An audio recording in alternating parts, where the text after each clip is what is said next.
Hi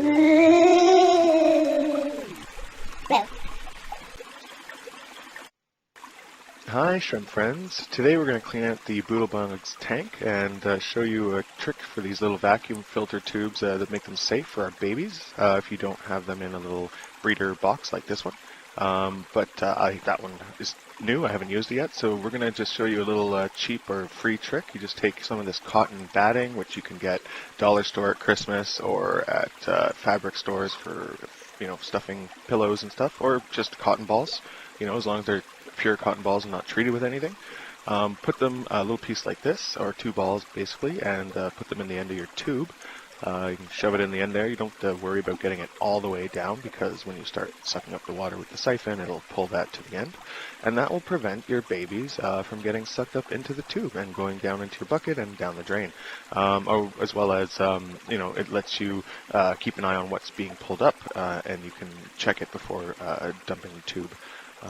So here's the before of our tank. You can see all the waste or detritus build up in the low parts of the substrate where the volcano is there, and you can see it at the base of the tree, and under the tree by the roots there's a few low places that there's a lot more there. So what I do is I focus on pulling all of that up and disturbing any of the soil and uneaten food, just to pull up anything I can, and then eventually just try to get about 25% of the water.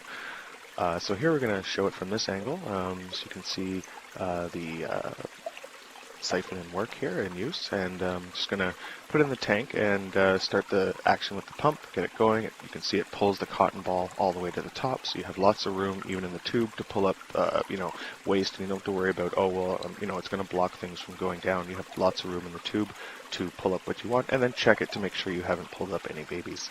And if you did, you can just dump them back into the tank and then start again. So here I'm just going to get the action going to pull the water down to my bucket, which is on the ground. And then when I start pulling things up, I want to make sure to, you know, scare the shrimp away, because they are very curious. So I'm going to tap it against their food dish. That kind of scares them. You can see they jump away. They don't go too far. They're pretty brave actually, so they come back, you know, pretty quickly, and I have to do it a few times to move them away.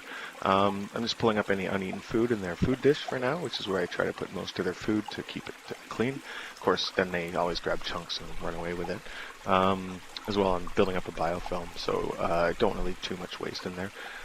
So again, just tapping it around to make sure they're not getting sucked up, and pulling as much as I can from their food dish.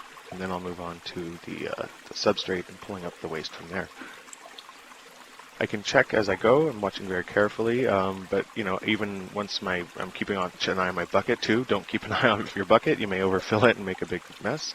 And then once I think I'm full, I'll look in the tube and pull it up and make sure that there's nothing stuck against the filter or the cotton ball.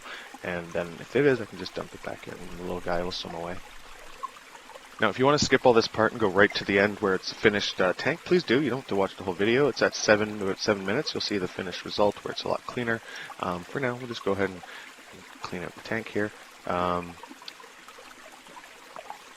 will skip some of the process, obviously, and you don't need to watch everything. So you can see I carefully check the tube, and then once it's clean, I put it in the bucket. I've done a few empties already.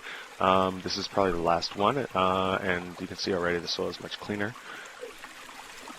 And I'm not pulling up any more from the soil. I'm just trying to get about 25% of the water out of the tank. And that's because I don't want to do too much of a water change. That'll shock them. You know, the tank is already well established, and I don't want to disturb that too much.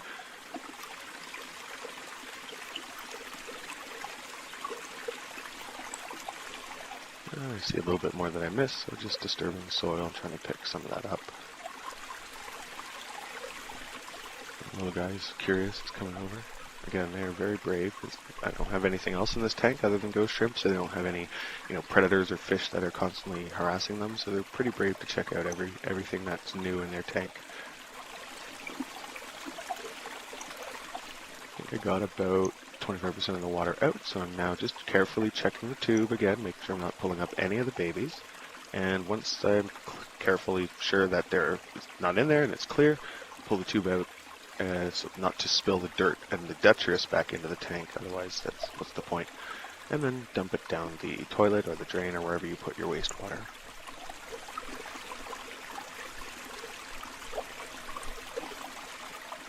Then I'm going to refill the water with, I treat it still with API sludge destroyer and API tap water conditioner, even though the water is aged at least 2 weeks and, have released naturally a lot of the chlorine. But this will just make sure any chloramines left or anything else is neutralized. And then the sludge destroyer is like a healthy bacteria that we add to maintain, a good level of good biome, good, bacteria levels, and also it reduces the nitrates and nitrites in the tank. So I'm pouring this in rather rapidly. Now I don't have to worry about osmotic shock. This water is the exact same pH, temperature, and KH and GH of hardness than the water that's in the tank. It's just cleaner. So I'm actually pouring it in forcefully to try to push a lot of the remaining detritus that I didn't get with the vacuum up and over to the left. I'm pouring it on the right where the water empties from the filter, and the left is where the pickup is, so I'm trying to push it over to there. And then I did a final vacuum after, which you don't see in this video, just to clean up the left side of anything that settled. But that was very minor and didn't need to really refill any water at that point. So again, normally if this water was distilled or different hardness or different temperature or different pH than the water in the tank because you're adjusting or it just happens to be, you would want to pour this in slowly with maybe a drip, do a gallon or two an hour, and that'll make sure that your fish, you see them one attacking one of the others there, or maybe one's male, one's female, but they get excited when you do this. It stirs up a lot of things in the water as well. The current is changed and they're not used to that, and they don't seem to be stressed, but they definitely seem to get more active.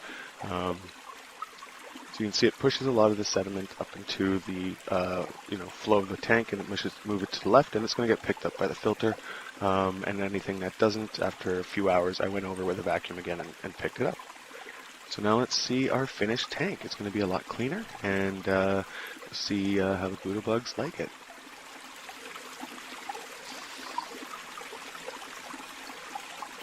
Here we go. This is the finished tank after the cleaning. It's about 25% water change. Again, water was the same hardness, pH, temperature as the water in the tank. I keep it right next to the tank so it's the same temperature. And then I vacuumed it a little more, and I still didn't clean off there's some of the biofilm that's on the front of the tank. After this video, I did scrub it off the front so that we have cleaner videos. But for now, I'll let it grow on the other 3 sides of the tank, and then it should look a lot better. But now there's Big Mama on the front of the tank. She's very happy. Thanks, guys. Thanks for watching. You have yourself a great day.